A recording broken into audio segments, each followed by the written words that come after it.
So, here's the deal.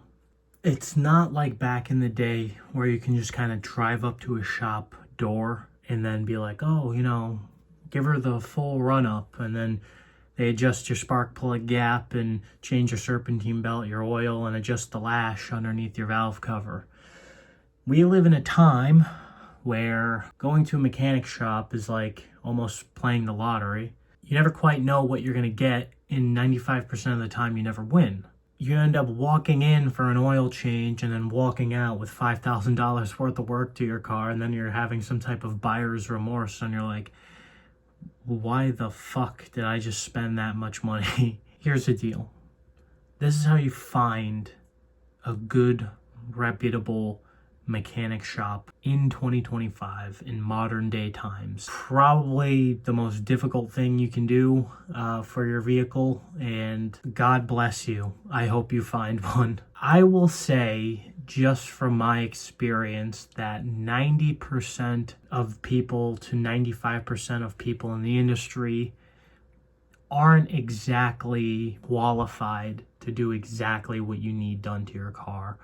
Most of the time you kind of are and you kind of aren't. It kind of depends. All of these companies have like these labels for mechanics and technicians on like what their job qualifications are. The reality is if you want to find a reputable place, don't go on Google and look at Google reviews. That doesn't really mean anything at all. They are a little the way that the opinions are wrote on like Google reviews, like, oh, this place is a 4-star mechanic rating.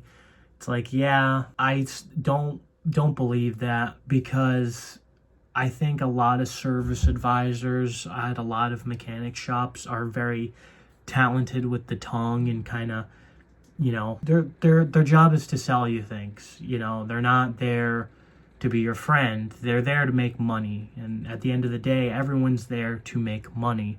No one is there to be your friend or get to know you. Everyone is there to make money. And nobody should be there to make anybody's friend. The problem is like you kind of need to have a customer professional relationship. With that being said, there's only a certain amount of extent that you're going to get when you need to get stuff done on your car. Like there's only a certain amount of like customer to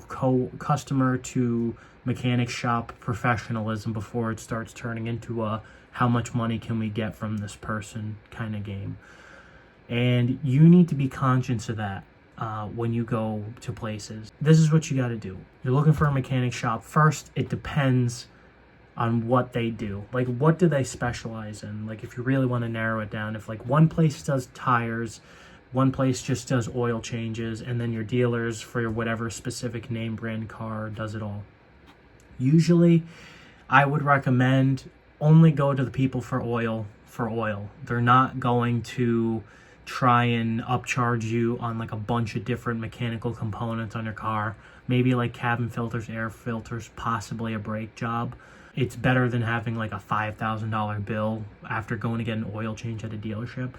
So when you're trying to find a place to get your oil change, I would recommend splitting it up. This is my personal opinion. Unless you really, really trust one place to do it all, which nowadays is like, it would be ideal, but in my opinion, it's not exactly. I haven't personally seen one place that is the ultimate best at doing everything. I mean, maybe you can for sure. Because if you can trust them with a bigger job, it's a possibility that they can do smaller jobs, obviously. But, obviously things come into play, like you want to save as much money as possible and, get your deals and stuff. You don't want to be rinsed. So it's like, say you're just going to a place to get your oil changes. Take your car to any shop. You can look on Google or whatever. The problem is you can't go based on Google reviews. So what you have to take into consideration, is it a corporate company? Is it a family-owned business? If it's a corporate company, usually there's like liability stuff involved. So if obviously anything happened, it's not completely 110% your fault. Unless it's like is your fault and your car is just junk and just decided to blow up as it left the door, then it's your fault. Or you killed one of the service advisors driving through the building, then it's your fault. but there's more liability stuff involved. And if something really does happen to where you feel like you really did get screwed out of something, the corporate end will kind of, pay up and give you your money back. And unfortunately, that gets manipulated a lot by a lot of bullshit customers. But if you're honest and something really honest and bad happened to you, then you're more or less covered that way. Family owned, it's more or less word of mouth.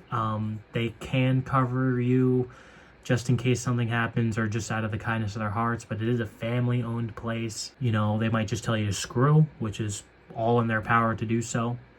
If it's family owned place, you can have a better customer to shop relationship with them, to where they can be like your local technicians or your local mechanic, and you can kind of develop a type of relationship.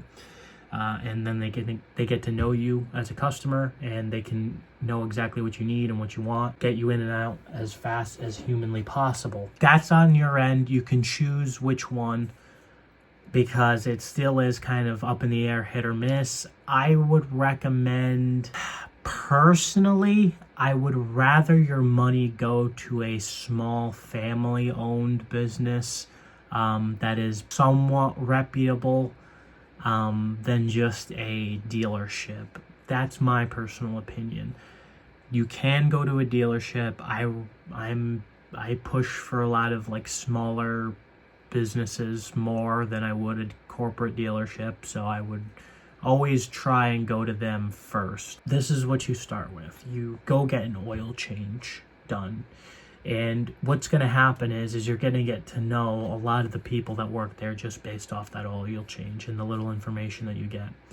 If you take your car in and, they just do your oil change and they kind of just hand you the keys back, and they're saying, all right, it'll be $50, $60, however much it is now, probably close to $100. And they just say, all right, have a good day. That's not exactly a bad thing, but you should have someone that does kind of fully look over your car, even if it is an oil change. Just kind of, people are supposed to do like a quick vehicle inspection, like make sure when you drive out the building, your brake lines don't explode and you don't die. So they should check that out for you. So the most optimal thing is they hand you your keys back and say, hey, just to let you know, your brakes are getting low, and your frame is rotted out. So if something happens, we just want to let you know just in case, so you can be safe. And it's like, okay, thank you. It's like they kind of gave you the information, so now you know what to look for. If they try to stay away from places that are very, very pushy, unless it's serious and you need to be conscientious enough about certain things on your car to know whether it's legit or not. Like if someone walks up to you as a service advisor and says, listen, you got to get all this shit done to your car, and you go, no, I refuse, and then you walk out the door, and then 1,000 miles later your brake pads are on metal to metal, and we told you should have got it done and you just chose not to. And it's like, well, that's your choice. You shouldn't have to, but you still need to be conscientious and listen somewhat. At least take it with a grain of salt and be like, thank you for letting me know. I will get my work done elsewhere, or whatever. Or you can have certain places just do a vehicle inspection, right? Have them do a full workup on the car on what everything needs, like what it exactly needs. And then you can get it done at any place of your choice.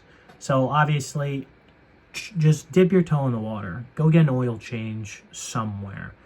Kind of get a feel for the people there. If it feels like it's not the best experience, it's not too great, then, obviously pull out. But if it is, say you want to get some other maintenance done, like, change your serpentine belt, maybe some quick maintenance items, like, rotate my tires, stuff like that.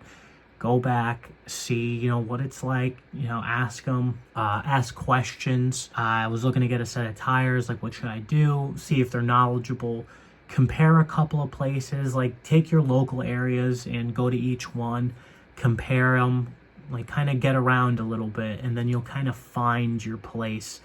It's like a game, and I'm sorry, I wish it could be easier and you can just go to the place and think that it's going to be exactly the way you want. But it's like when you go to a McDonald's or a Burger King and I prefer Burger King. I haven't went to a fast food joint in like a million years, but I still prefer Burger King. It's like I only go to one specific Burger King, like down the road, because I know the one near my work, let's say, or wherever, is for some reason they just, even though they're using the same ingredients, the burgers come out differently. So, you know, it depends. So go to a bunch of different places, get your oil change done, see what the experience is like there. And then after that, kind of take it up another level, see, you know, tires rotated, ask some questions like, yeah, like, how are my tires looking? You know, do I need to do any other maintenance with my car? Blah, blah, blah. You know, I'm having this small issue. Do you guys think you can check it out? Take it to another place, have them check it out, kind of get the idea of the surroundings of the people who are there. And then, you know, it's more or less up to you to kind of choose. Like, you don't have to get the work done. If you don't want to, you're the customer. You have the power or not, whether you want to spend your money or not. At the end of the day, it is your money in your pocket, and you are the holder of that money. So if you do not feel comfortable spending that money, you don't have to spend that money, and you shouldn't. So kind of do your due diligence. You still need to know a little bit about your car. I would recommend that to you.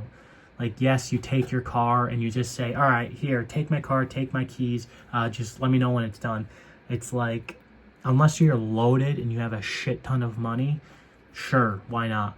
But if you're not, and you're just kind of entrusting people with your 2008 Honda Civic, it's like they're going to treat it like every other person's car, unless you're on top of certain things. So you need to be very smart and conscientious with the things that you drive.